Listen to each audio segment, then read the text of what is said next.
You have the proof to expose the greatest fraud in history. But what if that fraud gives billions of people hope? Your enemy gives you a choice. Release the cold, hard truth and offer the world despair, or protect the beautiful lie and offer salvation. Is your need to be right more important than humanity's need to believe? What do you choose when the truth itself becomes the most dangerous weapon of all?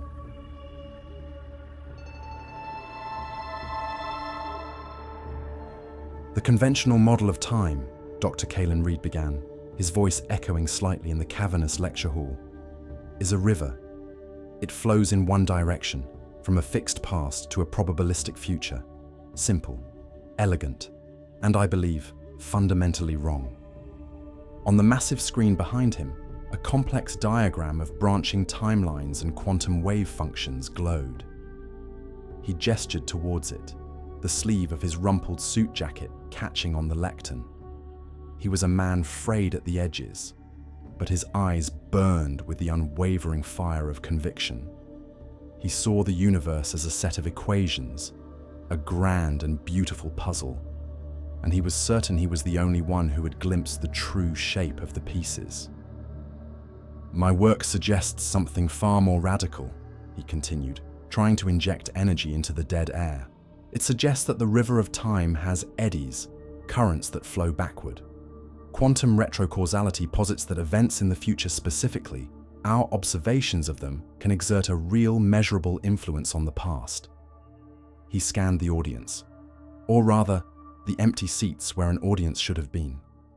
A dozen students were scattered throughout the hall, their faces illuminated by the blue light of their phones. A pair of older professors, former colleagues, sat near the back, their expressions a painful mixture of pity and academic obligation. This lecture, this special guest seminar, was a professional courtesy, a bone thrown to a dog that had once been a prize winner. A student in the front row, a kid with headphones draped around his neck, let out a loud, jaw-cracking yawn. Kaelen's face tightened. A muscle in his jaw jumped. He felt a familiar, hot flush of shame and anger. They hear time travel, and they think of science fiction, he thought, gripping the lectern to steady himself. They don't see the mathematics. They don't see the purity of the data. They see a heretic. He forced himself to push on, his voice becoming more desperate, more pleading. He was no longer a teacher, but a prophet crying in the wilderness. Think of the implications. A universe where the future is not just a destination, but a participant in its own creation. It would unify quantum mechanics and general relativity, the two pillars of modern physics, in a way no one has ever. His voice trailed off. He had lost them. He had lost them before he'd even begun. The silence that followed his last word was not thoughtful or appreciative. It was just empty. The apartment was a laboratory in mourning. Whiteboards, stained with the ghosts of erased equations, covered every wall, each one a testament to a different failed line of inquiry. The current set of calculations was a frantic, spidery scrawl, a map of Kaelen's descent into obsession. Stacks of physics journals and periodicals formed precarious towers on the floor, interspersed with the thin, cruel envelopes of rejection letters. Fails to meet the criteria for falsifiability. An intriguing, if unprovable, thought experiment. Lacks sufficient empirical evidence. Each phrase was a paper cut to his soul. Kaelen sat in the singular glow of his monitor, the rest of the room lost to shadow. On the screen, a simulation of a quantum entanglement model was running. It was his latest attempt to prove that information could, under very specific conditions, propagate backward through time. He had poured the last 3 months of his life and the dregs of his grant money into this.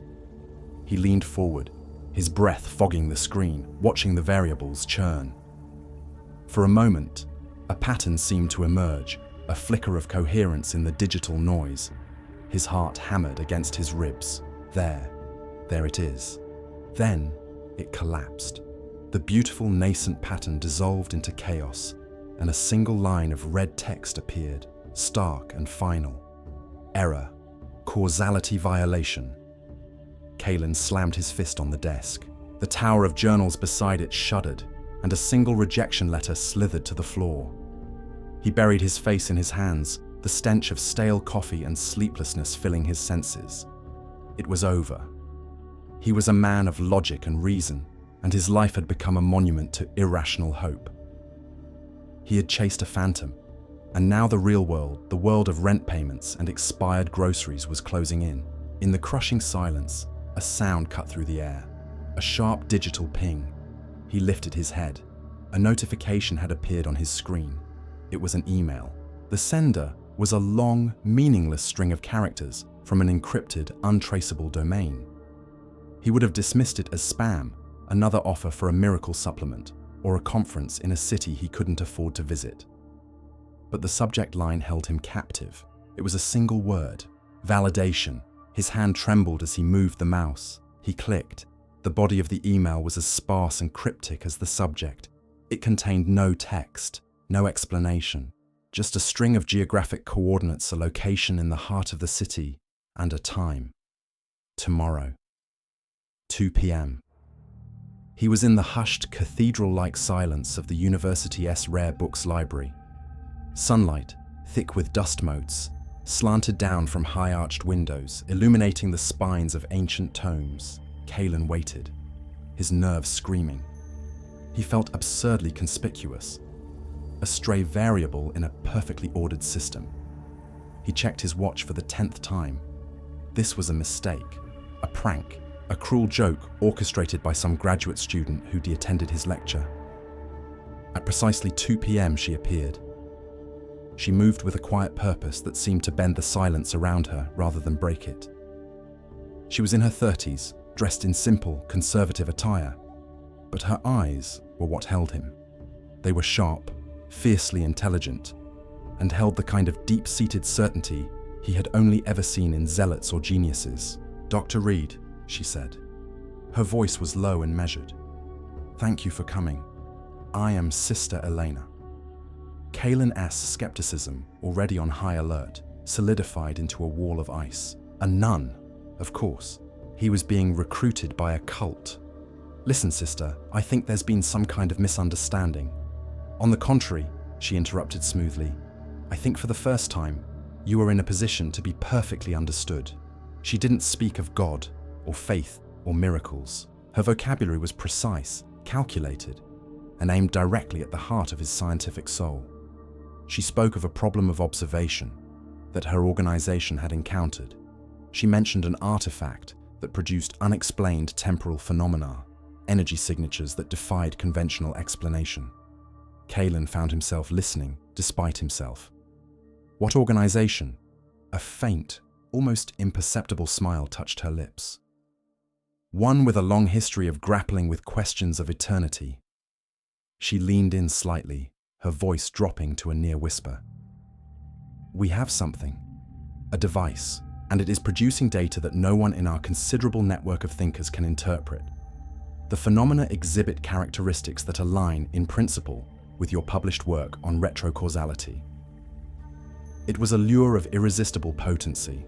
To have his work, his ridiculed, dismissed life's work, spoken of with such seriousness, to be offered the one thing he craved above all else: data.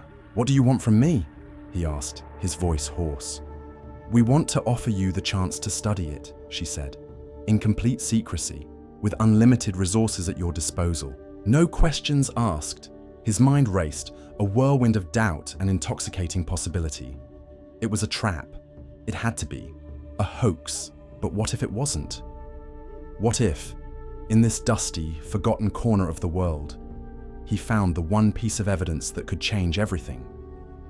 The need for proof, the burning, all-consuming desire to be right, overwhelmed his caution. He looked into her unwavering eyes. "Why me?" Sister Eleanor's expression was one of profound gravity. "Because the men I answer to are believers, Doctor. They believe they have found a window to the past, a window to God. But I have seen the readings, I have studied your papers, and I believe they have found something far stranger." She paused, letting the weight of her next words settle upon him. We believe you are the only person in the world who can understand what we truly have. The flight to Rome was a blur of nervous energy and professional anxiety. Kaelen had spent the entire time drafting theoretical frameworks, trying to anticipate what he might find, but his imagination failed him. It was a blank spot on the map of physics, and he was walking into it armed with nothing but a carry-on bag and a lifetime of ridiculed theories. He was met at the airport not by Sister Eleanor, but by a silent man in a dark suit who led him to a black sedan with diplomatic plates. They spoke only once during the drive. "There will be no communication with the outside world," the man said, his voice flat and final. "No phones, no internet, no contact. Understood?" Kaelen simply nodded, the full weight of his decision settling upon him. They did not enter Vatican City through the grand public square, but through a discreet service entrance, a nondescript steel door set into an ancient, towering wall. The moment it closed behind him, the sounds of Rome vanished, replaced by a profound, tomb-like silence. Sister Elena was waiting for him. "Welcome, Doctor," she said, her voice a quiet anchor in the overwhelming space. What followed was a journey through contradictions. Elena led him through a dizzying maze of corridors that seemed to exist outside of time. In one stretch, his footsteps would echo on marble floors polished by the passage of 1,000 years. The walls adorned with priceless frescoes depicting saints and angels in faded, glorious color. Then, a turn would lead them to a stark, modern hallway, lit by sterile fluorescent lights, their path blocked by a heavy steel door that unlocked only with the silent beep of Elena's keycard. It was a place where the sacred and the secret had been fused together, where history was not just preserved, but weaponized. They finally stopped before a set of imposing oak doors. "He is waiting for you," Elena said softly. The room they entered was an antechamber, but it felt less like a part of a holy archive and more like the executive suite of a powerful corporation. The air was cool and smelled of old paper and ozone. A man stood with his back to them, looking at a wall-mounted map of the world. He was tall and powerfully built, and when he turned, Kaelen felt a chill that had nothing to do with the room's temperature. This was Cardinal Valerio. His face was a mask of intellectual coldness, his eyes carrying the unnerving stillness of a predator. He did not smile or offer a hand. He simply assessed Kaelen, his gaze lingering for a moment too long, as if measuring his worth and finding it barely adequate. "Dr. Reed," Valerio said, his voice a low baritone that commanded attention. "I am the director of this project." He spoke English with a crisp, unaccented precision. "Let us be clear about the terms of our arrangement. You are here as a consultant.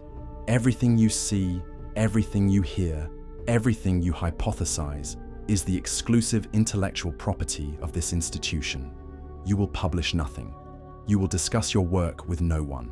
Any attempt to violate this agreement will result in its immediate termination, and I assure you, other, more permanent consequences."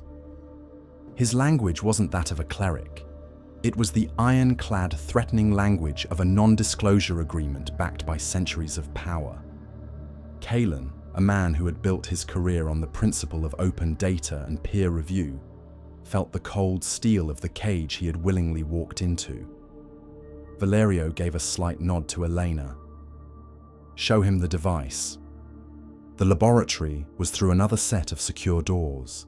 It was a vast circular chamber, and in its center, under a focused spotlight, sat the Chronovisor. Kaelen stopped dead, his breath catching in his throat. It was a monstrous, beautiful, impossible thing. A baroque, gilded throne, intricately carved from some dark ancient wood, sat on a raised dais. The throne itself was a masterpiece, fit for a pope or an emperor. But it was also a machine. Thick bundles of fiber optic cables snaked out from beneath its seat, glowing with a soft internal light. The entire dais was encircled by massive, humming, superconducting magnets. their surfaces frosted with condensation. Flanking the throne were server racks, their blinking green and amber lights reflecting off the gilded carvings. It was a marriage of the medieval and the quantum, a fusion of faith and physics so jarring it made his head spin. He was speechless. He circled it slowly, like a predator studying its prey, or a lover approaching the object of his affection. He ran a hand over the impossible junction where the cool, smooth metal of a server rack met the warm, age-worn wood of the throne. He could feel a low-frequency vibration thrumming through the floor, a constant hum that was both mechanical and strangely organic.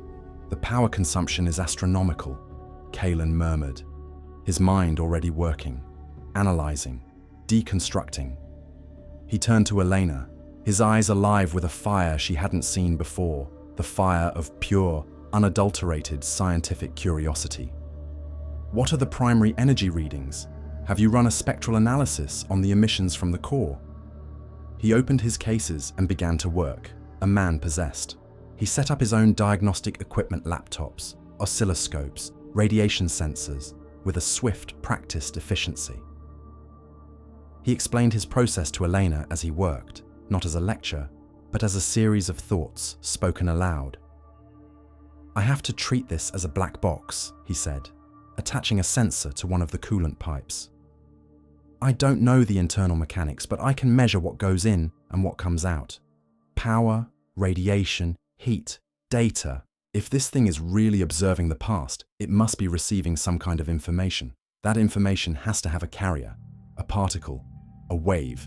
It has to be detectable." He was in his element now, not the disgraced heretic, but the pragmatic scientist. He wasn't looking at a holy relic. He was looking at a problem, the greatest problem he had ever seen. The first test took place that night. Cardinal Valerio observed from a shadowy control room overlooking the main lab, a silent, judging presence. At his instruction over an intercom, Elena initiated the activation sequence. The hum in the room deepened, the lights on the server racks blinking faster, building into a frantic rhythm. The air grew cold, and the hairs on Kaelen's arms stood on end. On a large obsidian-black screen opposite the throne, something began to happen. It was not a clear image, like a television turning on. It was a swirling, chaotic vortex of light and color, a violent birth. Then slowly, the chaos began to coalesce. An image formed, wavering and distorted, like looking at a reflection in disturbed water or through a thick heat haze. It was a scene of brutal, epic tragedy. 3 figures on crosses, silhouetted against a bruised and stormy sky. A crowd of wailing, grieving people at their feet. It was meant to be the crucifixion. The image was deeply, profoundly emotional. The raw despair, the agony, it seemed to bleed off the screen, to saturate the very air in the lab. Elena watched, her hands clasped in prayer, tears welling in her eyes. Kaelen saw none of it. His eyes were glued to his own monitors, to the frantic lines and scrolling numbers of his sensor readouts. And what he saw was impossible. The energy signatures were off the charts, but they corresponded to no known particle, no known force in the universe. The radiation pouring off the device wasn't chaotic or random.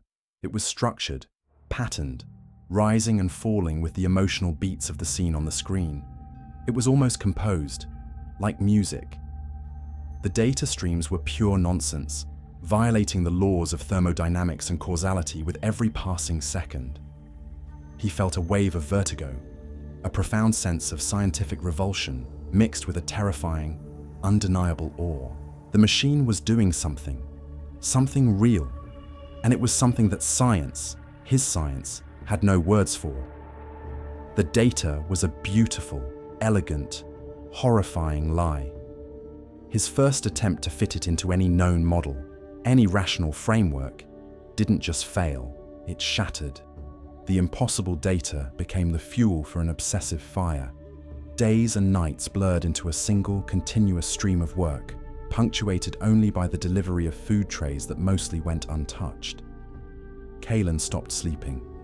He worked, unshaven and hollow-eyed, sustained by an endless supply of strong Vatican coffee and the sheer, maddening impossibility of the problem before him. The laboratory became his entire universe. His arguments with Sister Elena grew more frequent, more frayed. He would drag her to one of the whiteboards, now layered with a chaotic tapestry of equations that merged quantum physics with information theory and neurobiology. "Look at it!" he'd demand, pointing a trembling finger at a string of symbols. The energy decay follows a perfect logarithmic curve that maps directly onto common narrative structures. This isn't history, Elena. It's radiation with a plot. Elena would stand her ground, her faith an unshakable fortress against his siege of data. "You see radiation, Doctor. I see the lingering energy of a divine act. You see narrative structure. I see proof of God's tears, echoing through time." He was pushing past the boundaries of his own field, past the edge of known science.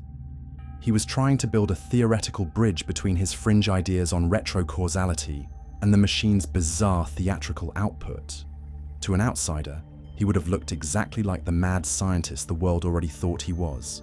But Kaelen felt he was on the verge of a breakthrough, a new theory of everything that would not just explain the chronovisor, but redefine reality itself. He was forging a new science, a heretical discipline that was neither the cold physics of his peers nor the blind faith of his patrons, and he believed he was on the cusp of proving it. He had to tell someone. The pressure of the discovery, the sheer world-altering magnitude of it, was too much to hold in. Breaking Valerio's primary rule, Kaelen jury-rigged a shielded connection from his laptop, bouncing the signal through half a dozen anonymous proxies. He had to risk it. He had to talk to a real scientist. He called the one person he knew would answer. Dr. Anya Sharma, his former colleague, appeared on his screen, her face etched with a familiar, weary concern. She was in her clean, orderly university lab, a world away from his gilded cage. "Kaelen, my God, where are you? We've been worried." "I can't say, Anya, but listen, I've found it," he said, his voice a low, excited whisper.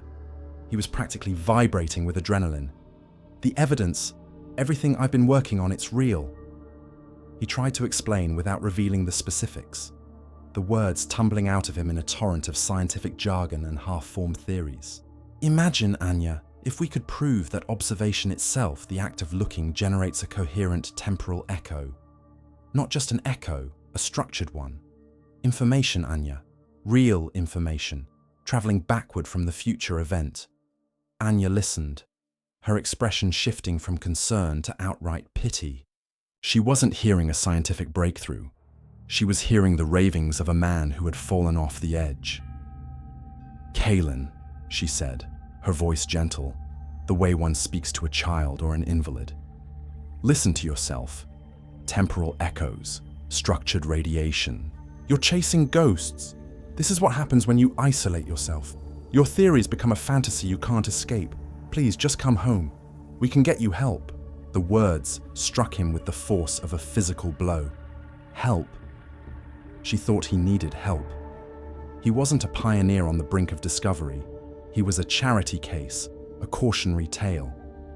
He abruptly cut the connection, the screen going black. The crushing weight of his isolation descended upon him. Even if he was right, even if he held the key to the universe in his hands, the world he so desperately wanted to impress would never, ever believe him.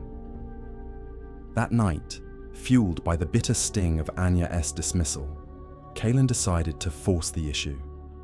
His new theory predicted that the machine's temporal echo must have a point of origin, a receiver that captured the backward-flowing information from the future. It had to be located near the device's central power core.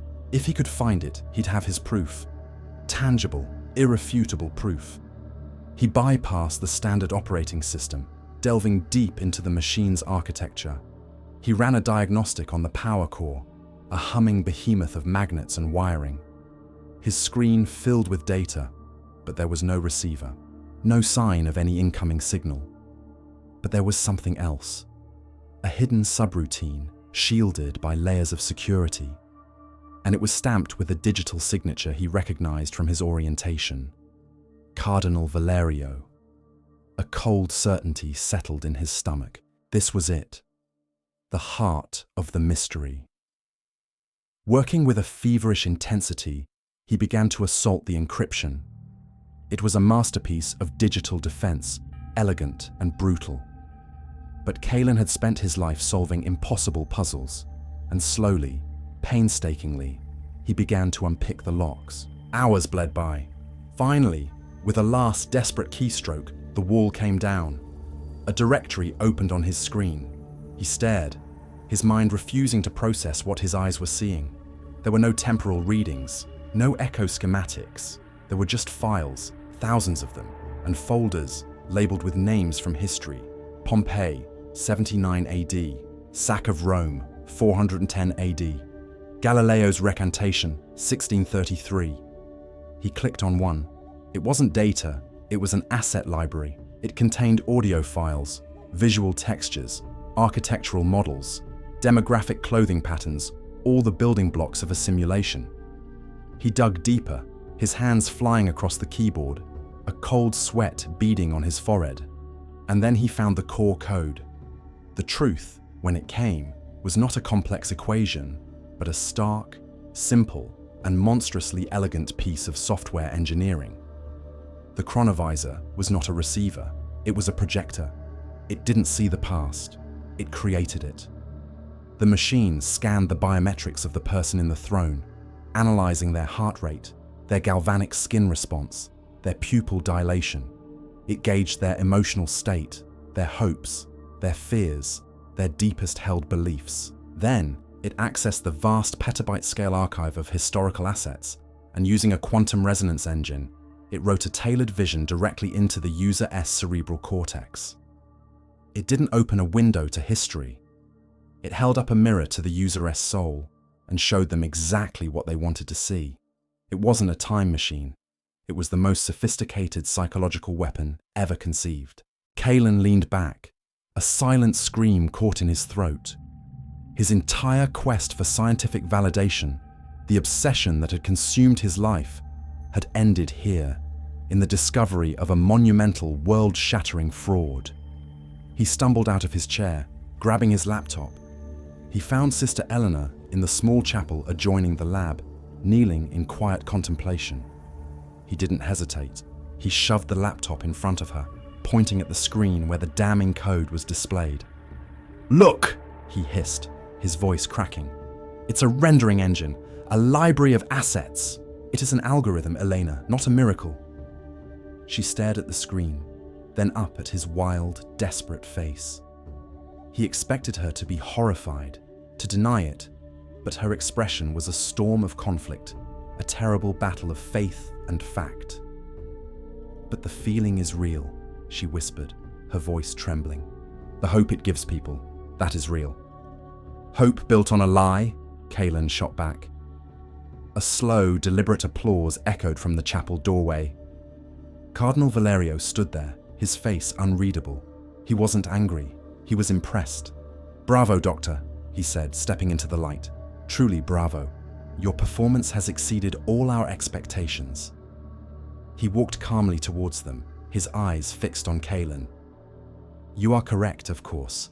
The world is not ready for the cold, empty truth of a godless universe. So we provide them with a more palatable one. We don't merely preserve faith, we shepherd it." He gave a subtle gesture. Two large security guards emerged from the shadows, flanking him. "You have given us some valuable system upgrades, Doctor. Your work has helped us patch several vulnerabilities a lesser mind might have exploited." He smiled, a thin, cruel slash across his face. "Your work here is done." The guards moved in, taking Kaelen's laptop, his equipment, his data. They took everything. In a single moment, he went from being the project's lead scientist to its prisoner. The guards escorted him not to a cell, but to a suite of rooms that were opulent to the point of absurdity. The furniture was antique, the paintings on the wall were masterpieces, and a window looked out onto a private, manicured garden. It was a gilded cage, and the silence within it was absolute. Kaelen began to pace, a caged animal in a silken trap. He walked from one priceless artifact to another, his mind a maelstrom of failure and fury. Every step was a torment. The entire journey, from that first cryptic email to the horrifying revelation in the lab, replayed in his head. He saw it all so clearly now.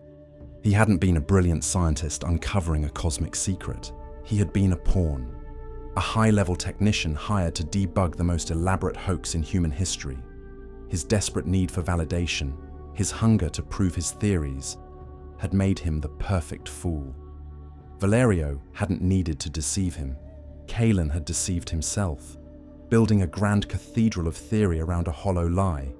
He stopped in front of a large Baroque mirror and stared at his own reflection. He saw a gaunt, wild-eyed man, a fool who had been so blinded by his own ambition that he missed the obvious. The quest for a profound, cosmic truth had led him here, a prisoner of men who manufactured truth for a living. This was his lowest point, a nadir of despair so deep it felt like a physical weight, crushing the air from his lungs. His scientific quest was over. His freedom was gone. His own identity, the bedrock of his entire life, had been a sham. That evening, Sister Elena brought him his meal. She placed the tray on a small table, her movements stiff and formal, avoiding his gaze. The silence between them was a heavy, suffocating blanket. He hadn't eaten. He just sat in a chair, staring at the wall. As she turned to leave, he finally spoke. His voice was not the arrogant, lecturing tone of the scientist she knew. It was quiet, stripped of all artifice, heavy with the weight of his defeat. "Eleanor," she stopped, her back still to him. "Forget the data," he said softly. "Forget the code. Forget the science. I want to ask you a question, not as a scientist to a nun, just as a person." He waited until she slowly, hesitantly turned to face him. Her own face was pale, her eyes troubled. "Your faith," he began, his voice intense but controlled. "It's built on a foundation of truth, isn't it? The truth of Scripture, the truth of revelation, the truth of God. It's the rock on which you've built your life." She simply nodded, her expression wary. "Just tell me this," Kaelen said, locking his eyes with hers. "Do you believe what is false can be holy?" The question hung in the air between them, simple, direct, and devastating. It bypassed all their previous arguments about data and miracles. It was not an attack on her faith, but a challenge to its very core. He was using her own logic, her own moral framework, against the institution she served. Her faith was predicated on an ultimate divine truth. He had shown her irrefutably that she was now a keeper of a profound lie. How could she reconcile the two? How could a faith built on falsehood bring anyone to true salvation? A storm raged behind her eyes. He could see the foundations of her world trembling.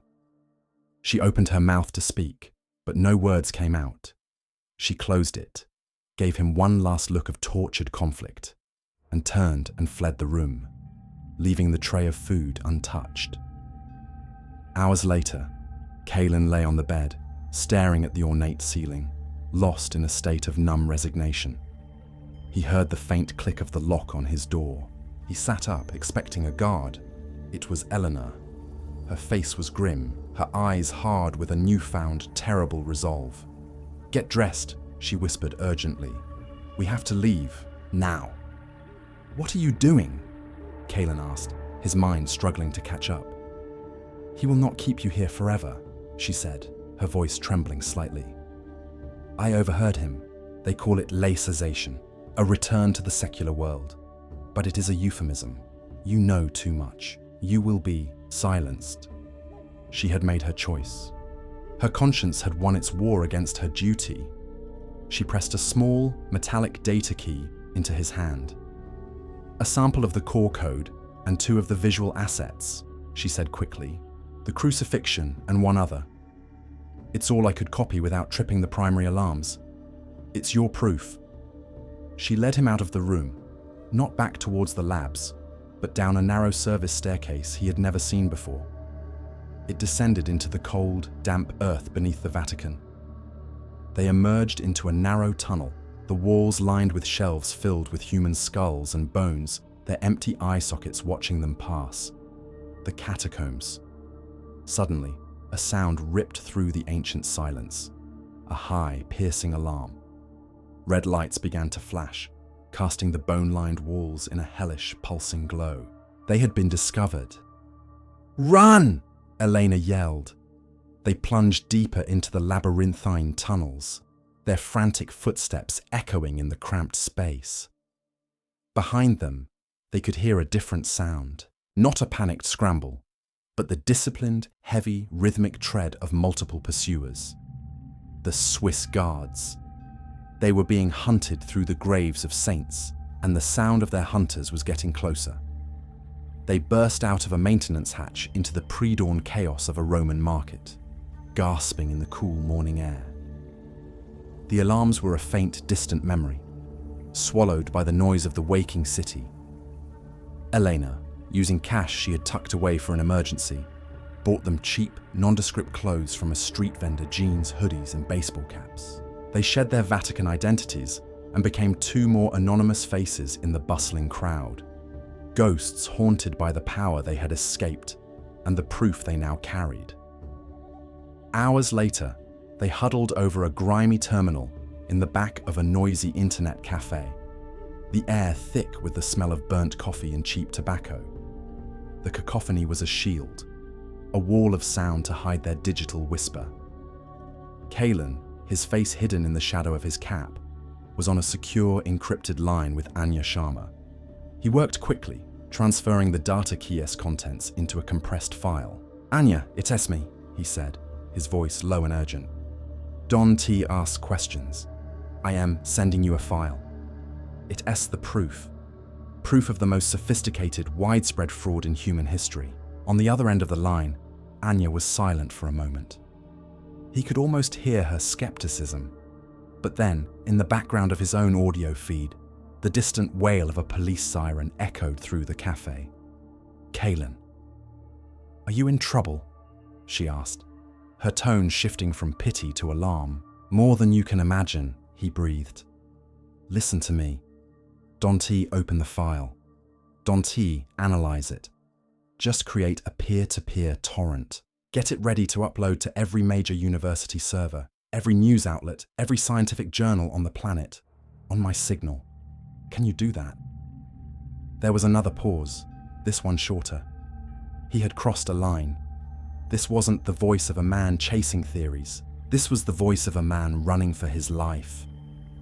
"I am on it, Kaelen," she said, her voice now steady, professional. "The network is ready. Be careful." He disconnected the call and initiated the upload to the secure server Anya had created. A small, blue progress bar appeared on the screen. It began to creep forward, agonizingly slowly. 1-2. Each percentile was a small victory, a piece of the truth escaping into the world. Elena watched the screen, her hand gripping his arm, her knuckles white. The ordinary noise of the cafe seemed to fade away, replaced by the frantic hammering of his own heart. 15-16. Suddenly the screen flickered. The progress bar vanished, replaced by the calm, imposing face of Cardinal Valerio. He was not in the lab, but in his serene, wood-paneled office, a crucifix hanging on the wall behind him. He looked directly at Kaelen, his eyes holding a gaze that seemed to penetrate the screen, the city, and pierce right through him. "You think you've won, Doctor?" Valerio asked, his voice a calm, reasonable murmur that was more terrifying than any shout. As he spoke, Kaelen saw movement near the cafe's entrance. Two men in sharp, dark suits. They didn't rush. They moved with a slow, deliberate confidence, their eyes scanning the room. "Go ahead," Valerio continued, his voice a silken trap. "Publish your truth. Tell the world that their deepest hopes, their most profound spiritual experiences, are a simulation. Tell a grieving mother that the vision of her child in heaven was a trick of light and software." The agents were getting closer, moving between the tables. One of them met Kaelen's eyes and gave a subtle, almost imperceptible nod. They weren't here to stop him. They were here to watch him. Tell the world the universe is just cold, meaningless math, and that all the beauty and mystery they feel is a cognitive error, Valerio pressed, his voice resonating with the power of a master orator. You hold the switch in your hand, Doctor. On one side, my lie, which offers hope, meaning, and a reason for billions to be good. On the other, your truth, which offers what? The cold comfort of being correct in an empty cosmos. Is your personal, intellectual need to be right more important than humanity's fundamental need to believe? The progress bar reappeared at the bottom of the screen. 45. Valerio's face remained, waiting. He had laid down his final card, and it wasn't a threat of violence. It was a philosophical checkmate. The choice is yours, Kaelen, he said, using his first name for the very first time. Salvation or the void. Choose. The world narrowed to the blue bar, the Cardinal's piercing gaze, and the terrified face of Elena beside him. Valerio's words echoed in his mind, not as the threats of a villain, but as a genuine, terrible question. What right did he have to rip away the hope that held the world together, just to satisfy his own scientific ego? What good was a truth that only caused pain? He had spent his life searching for a single, elegant equation to explain everything. But there was no equation for this. The progress bar hit 60. The agents were only a few feet away. Kaelen looked at Elena, at the faith she had been willing to sacrifice for a truth he was now about to destroy, and he knew what he had to do. His fingers moved across the keyboard. He didn't hit send. He didn't cancel. He created a third option. He dragged the large file containing the Chronovisor's core code, the proof of the fraud, into the trash. Then, he created a new upload package. Into it, he placed a single file from the asset library, the one Elena had copied besides the crucifixion. It was a beautiful, non-religious, and entirely fabricated scene depicting the moment Archimedes, in his bath, discovered the principle of displacement, his face a perfect picture of pure, unadulterated intellectual joy. Beside it, he attached a simple text file, a short, anonymous philosophical essay he had written in the long, dark hours of his imprisonment. Finally, he hit send. The upload completed in an instant. The agents, seeing his action, stopped, confused. On the screen, Cardinal Valerio's eyes widened slightly, a flicker of surprise, perhaps even understanding, crossing his features before the connection was severed. In the ensuing confusion, Kaelen grabbed Elena's hand, and they slipped out a side door, melting back into the anonymous crowds of Rome. Months later, Kaelen and Elena stood on the observation deck of a remote observatory high in the Chilean mountains. Below them, the world was a tapestry of stars. The Archimedes footage, as the media had dubbed it, had become a global phenomenon. It was a beautiful, insoluble mystery. Scientists debated its authenticity. Theologians discussed its implications, and the world was captivated by it. Kaelen's essay, published anonymously alongside the footage, had been translated into 100 languages. It didn't offer answers. It argued that the truth of a story lies not in its empirical fact, but in the meaning we derive from it. It suggested that the search itself, whether through the lens of a telescope or the lens of faith, was the noblest human endeavor. Kaelen had not exposed the lie. He had simply given the world a better story. He had found his synthesis, not in an equation, but in an act of intellectual surrender.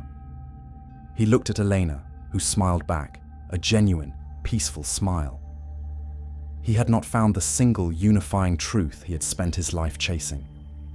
He had discovered something far more profound, that the universe was not just made of cold, hard facts, but also of the stories we tell ourselves to survive it. And perhaps the search for a better story was the only truth that mattered.